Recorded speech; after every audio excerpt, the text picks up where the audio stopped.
Hello friends, स्वागत है आपका मेरे इस चैनल में द मास्क विमेन में। आज हम बात करने वाले हैं श्रद्धा कपूर के बारे में। श्रद्धा कपूर बॉलीवुड के उन एक्ट्रेस में से हैं जिनके वीडियोस आपको कभी भी वायरल होते हुए नहीं दिखेंगे। ना ही वे कभी जिम के बाहर दिखाई देती हैं, तो ना ही उनका कभी कोई पर्सनल वीडियो आपको वायरल होता हुआ दिखेगा। अभी दिवाली तो आई नहीं है, लेकिन श्रद्धा कपूर की स्त्री 2 ने जो बॉम्ब सिनेमा हॉल्स में फोड़े हैं, उसकी गूंज अभी तक बॉलीवुड में गूंज रही है। जी हाँ, श्रद्धा कपूर की स्त्री 2 ब्लॉकबस्टर रही, ये तो आप सभी लोग जानते होंगे। तो आज हम बात करने वाले हैं कि आखिर श्रद्धा कपूर को क्यों बॉलीवुड के 3 बड़े प्रोडक्शन हाउस ने बैन कर दिया है। ये बड़े 3 प्रोडक्शन हाउस हैं। एक धर्मा प्रोडक्शन जो कि करण जौहर का है, यशराज प्रोडक्शन जो कि आदित्य चोपड़ा देखते हैं, और एक्सेल एंटरटेनमेंट जो जावेद अख्तर के बेटे फरहान अख्तर का है। इन 3 बड़े प्रोडक्शन हाउस से ब्लैकलिस्ट होने के बाद भी श्रद्धा कपूर आज बॉलीवुड क्या सबकी चहेती बनी हुई है। बात करें अगर उनकी फैन फॉलोइंग की, तो इंडिया में विराट के बाद सबसे ज्यादा जिसे फॉलो किया जाता है वो श्रद्धा कपूर ही है। उन्होंने प्रियंका चोपड़ा को भी सोशल मीडिया में पछाड़ दिया है। जी हाँ, सबसे ज्यादा बॉलीवुड एक्ट्रेस में जिनके फैन फॉलोइंग थी वो थी प्रियंका चोपड़ा, लेकिन श्रद्धा कपूर ने प्रियंका चोपड़ा को भी पछाड़ दिया है। बात करेंगे बॉलीवुड की ऐसी साइड के बारे में जिसके बारे में आपको नहीं पता। बॉलीवुड की ऐसी पॉलिटिक्स जिसने श्रद्धा के करियर में एक बहुत ही बड़ा रोल प्ले किया है। अगर हम बात करें श्रद्धा की डेब्यू मूवी की, तो श्रद्धा कपूर ने 3 पत्ती से 2010 में डेब्यू किया था, जिसमें उनके साथ अमिताभ बच्चन जी भी थे। लेकिन श्रद्धा कपूर की ये डेब्यू मूवी हो जाती है फ्लॉप। फिर 2011 में श्रद्धा कपूर की दूसरी मूवी आती है लव का दी एंड, जो कि वाईआरएफ के अंडर बन रही थी। वाईआरएफ यानी कि यश राज फिल्म्स के अंडर, जिसके ओनर आदित्य चोपड़ा हैं। जी हाँ, जो कि श्रद्धा के लिए बहुत ही ज्यादा बड़ी बात थी, और वाईआरएफ के साथ कौन काम करना नहीं चाहेगा। वाईआरएफ ने बॉलीवुड में कई एक्ट्रेस का करियर बनाया है और कई बड़ी फिल्में बनाई हैं, जैसे दिलवाले दुल्हनिया ले जाएंगे, वीर ज़ारा, मोहब्बतें। अनुष्का की डेब्यू मूवी रब ने बना दी जोड़ी वाईआरएफ के अंडर ही थी। अनुष्का का करियर उसी मूवी से बॉलीवुड में स्टार्ट हुआ था। रणवीर सिंह की डेब्यू मूवी बैंड बाजा बारात भी वाईआरएफ के अंडर ही थी। हालांकि अनुष्का शर्मा की बैंड बाजा बारात दूसरी मूवी होती है, लेकिन रणवीर सिंह की ये डेब्यू मूवी बैंड बाजा बारात बॉलीवुड में काफी हिट रहती है, जहां से रणवीर सिंह का करियर शुरू होता है। वहीं भूमि पेडनेकर की दम लगा के हाइशा मूवी भी वाईआरएफ के अंडर ही थी, जिसने बॉलीवुड में काफी कमाई की थी। वाईआरएफ यानी कि यशराज फिल्म्स, जिसे आदित्य चोपड़ा देख रहे हैं, उनके प्रोडक्शन हाउस ने कई एक्ट्रेस और एक्टर का करियर बनाया है। तो श्रद्धा कपूर को भी इस मूवी से काफी उम्मीदें थी, और उसकी ये दूसरी मूवी 2011 में आई लव का दी एंड हो जाती है फ्लॉप। अब बैक टू बैक दो फ्लॉप मूवियां देने के बाद पहले 3 पत्ती और फिर वाईआरएफ के अंडर बनी हुई लव का दी एंड फ्लॉप होने के बाद श्रद्धा ने सोचा कि नहीं, अब बस बहुत हो गया। अब मुझे जो भी फिल्म चूज करनी होगी वो सोच समझ के ही करनी होगी। उन्हें अगर बॉलीवुड में लीडिंग एक्ट्रेस बनना है तो उन्हें स्क्रिप्ट सोच समझ के ही चूज करनी होगी। तो लव का दी एंड फ्लॉप होने के बाद श्रद्धा कपूर ने आदित्य चोपड़ा के साथ कोई भी मूवी नहीं की। आपको बता दें, आदित्य चोपड़ा की प्रोडक्शन हाउस यानी कि यश राज फिल्म्स वाईआरएफ की एक पॉलिसी है, जो भी इस प्रोडक्शन हाउस के साथ पहली मूवी करता है तो वो एक मूवी के साथ 2 और मूवीज के कॉन्ट्रैक्ट साइन कर लेता है।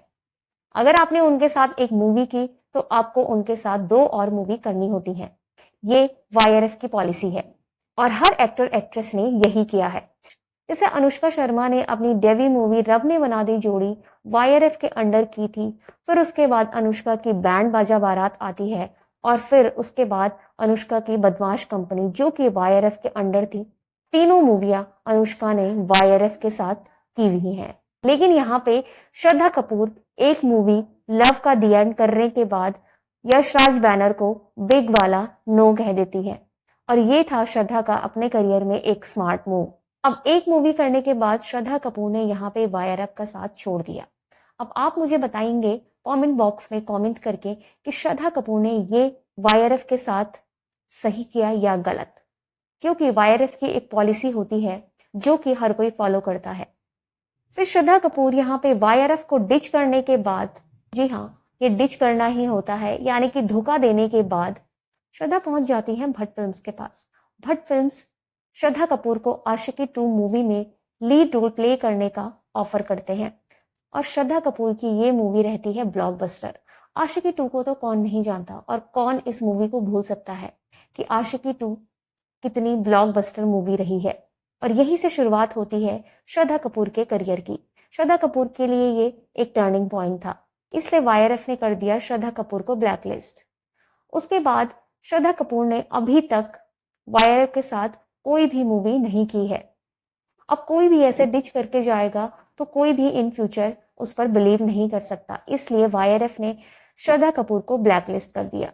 अब जो नेक्स्ट पॉइंट है वो ये है कि श्रद्धा कपूर की पीआर टीम का कहना है कि जो धर्मा प्रोडक्शन जिसके ओनर करण जौहर हैं और एक्सेल एंटरटेनमेंट जिसके ओनर फरहान अख्तर हैं, इन दोनों ने भी श्रद्धा को ब्लैकलिस्ट किया है। बात करते हैं सबसे पहले एक्सेल एंटरटेनमेंट की, जिसके ओनर हैं फरहान अख्तर। आखिर फरहान अख्तर ने भी श्रद्धा कपूर को क्यों बैन कर दिया? क्यों उन्होंने अपने प्रोडक्शन हाउस में श्रद्धा को ब्लैकलिस्ट कर रखा है?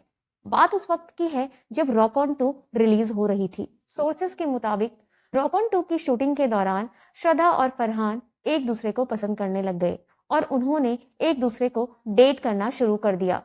फरहान और श्रद्धा के इस रिश्ते से श्रद्धा कपूर के फादर यानी कि शक्ति कपूर नाखुश थे, जिस वजह से दोनों का ब्रेकअप हो गया। उसके बाद फरहान अख्तर ने श्रद्धा कपूर को अपनी किसी भी मूवी में नहीं लिया। अब अगर हम बात करें धर्मा प्रोडक्शन यानी कि करण जौहर की, तो बॉलीवुड एक्ट्रेस में से करण जौहर के जो सबसे ज्यादा करीब हैं वो है आलिया भट्ट। करण जौहर ने आलिया भट्ट का debut student of the year से करवाया था, जो कि बॉलीवुड में काफी हिट रहती है। आलिया शुरू से ही करण जौहर की चहेती रही हैं। एक इंटरव्यू के दौरान करण जौहर ने ये तक बताया था कि एक मूवी के लिए उन्होंने कैसे आलिया भट्ट के लिए भीख तक मांगी है। हाईवे मूवी के डायरेक्टर इम्तियाज अली से करण जौहर ने हाथ जोड़कर कहा था कि हाईवे मूवी में आप आलिया भट्ट को कास्ट करें। हालांकि इस मूवी में आलिया भट्ट की एक्टिंग को काफी पसंद भी किया गया था, लेकिन करण की आलिया भट्ट इतनी चहेती रही हैं कि उन्होंने एक डायरेक्टर के सामने हाथ जोड़कर ये विनती की कि आप इस मूवी में आलिया भट्ट को ही लीजिए। तो कहीं ना कहीं ये हो सकता है करण को ये इनसिक्योरिटी रही हो कि अगर वे श्रद्धा को कास्ट करते हैं तो कहीं श्रद्धा कपूर आलिया भट्ट से आगे ना निकल जाए, क्योंकि श्रद्धा है ही इतनी टैलेंटेड, उनसे इनसिक्योर होना लाजमी है। बस इसी वजह से करण जौहर की फिल्म श्रद्धा को नहीं मिल पाई। डाउन टू अर्थ और बहुत ही ज्यादा हम्बल दिखने वाली श्रद्धा कपूर आजकल सोशल मीडिया पर हर जगह छाई हुई है। आपको श्रद्धा की कौन सी मूवी सबसे ज्यादा पसंद है? कमेंट्स बॉक्स में जरूर बताइएगा। फिलहाल आज के लिए इतना ही। ऐसे ही और वीडियोस के लिए वीडियो को लाइक, चैनल को सब्सक्राइब जरूर करें।